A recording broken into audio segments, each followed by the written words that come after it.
大家好，我是超 Z， 今天给大家讲解 3.0A 版本的平衡调整。这次的平衡调整比 3.0 版本更有意思。还有这次我也去听了平衡设计师的直播，记录了一些平衡设计师考量到的观点等等。所以我们一起来好好认识 3.0A 版本吧。首先有4位英雄加强。第一位阿木木，1技能的范围距离变长，那么这点加强我觉得不会有太大的影响，因为我认为阿木木需要更好的基础属性，比如增加护甲或者是基础攻击力之类的。对比一下经典打野英雄嘉文，嘉文的属性有着比较高的攻击力和护甲，所以加强阿木木这些方面我觉得才会比较好一点。第二，德莱文，大招攻击力系数增加，算是比较小幅度的加强吧。这里设计师给出的解释是近期的强度不如其他 ADC， 从数据网站也可以发现到德莱文的胜率也不高，所以比较小幅度的加强应该能让他比较好滚雪球吧。第三，古拉加斯，基础攻击力增加，那我觉得9桶加强这方面还是比较不错的。在平衡设计师的直播中也有解释到，加强基础攻击力其实不只是加强了9桶的刷野能力，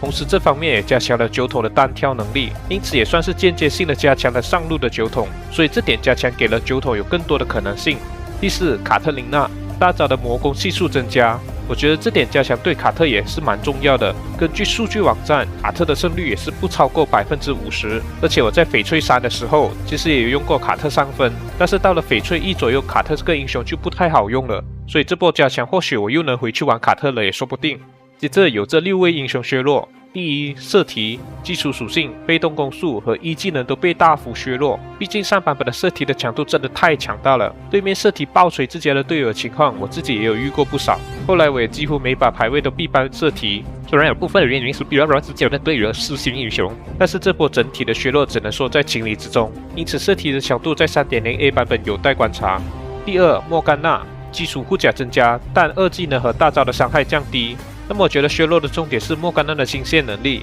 因为莫甘娜在中路的清线能力真的太快了，还有打野莫甘娜刷野的速度也不错，但是这时也稍微加强莫甘娜的护甲，让辅助莫甘娜也会有比较好的表现，所以莫甘娜的强度应该算是比较普通吧。第三，李青，2技能的冷却时间加强2秒，那我觉得这对高端盲僧的玩家来说是蛮大的削弱。在版本公告里虽然轻描淡写的说降低机动性，但在平衡设计师的直播中有表示盲僧很难平衡的，而且在直播中还有给出更多方面的考量，比如盲僧每下普攻都能降低2技能的冷却时间，所以高端盲僧要刷新2技能护盾或者是回血效果，都必须比以前多打出几拳才能降低冷却时间，所以平衡设计师相信这样能尽可能平衡盲僧的强度。第四，薇恩，2技能的主动治疗量和冷却时间削弱。那我觉得薇恩这个英雄在后期几乎是无敌的，在我近期玩排位也是经常看到薇恩进入小黑屋，所以这波削弱稍微是限制了薇恩的上限吧。第五，杰斯，基础攻击力、被动移速、1技能伤害削弱。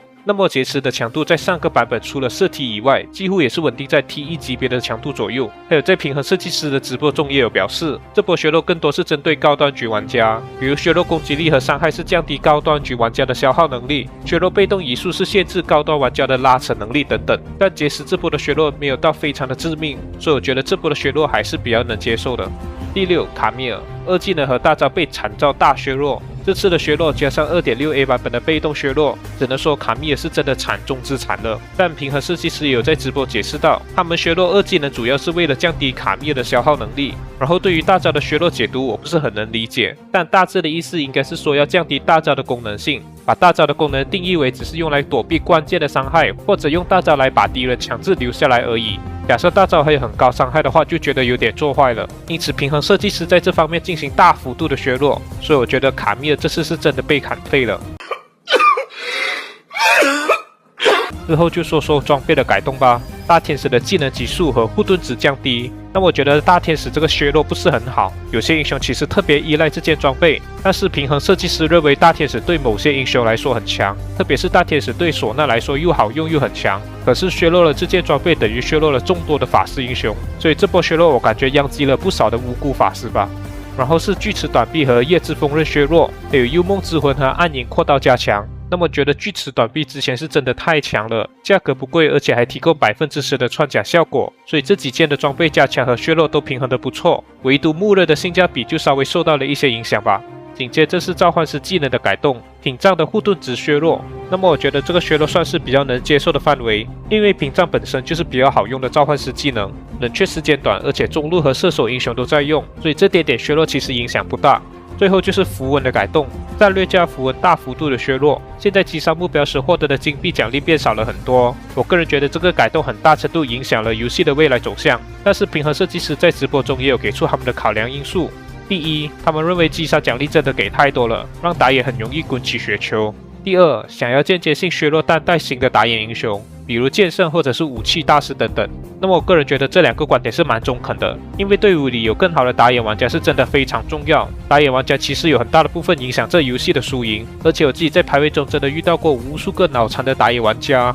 可是奖励金我觉得砍到80左右就够了吧，设计师直接砍到40就真的有点太狠了。不知道大家对于这个削弱有什么感想呢？欢迎在下方留言让我知道吧。那么以上就是 3.0A 的版本内容，整体的内容真的比 3.0 版本的平衡调整有意思多了。而且这次我特别去看了平衡设计师的直播，给本期的内容带来了更多不一样的观点，希望大家会喜欢这期影片吧。如果大家喜欢的话，记得帮忙点赞、分享和3连。我是超 C，我们下一个影片见吧，拜。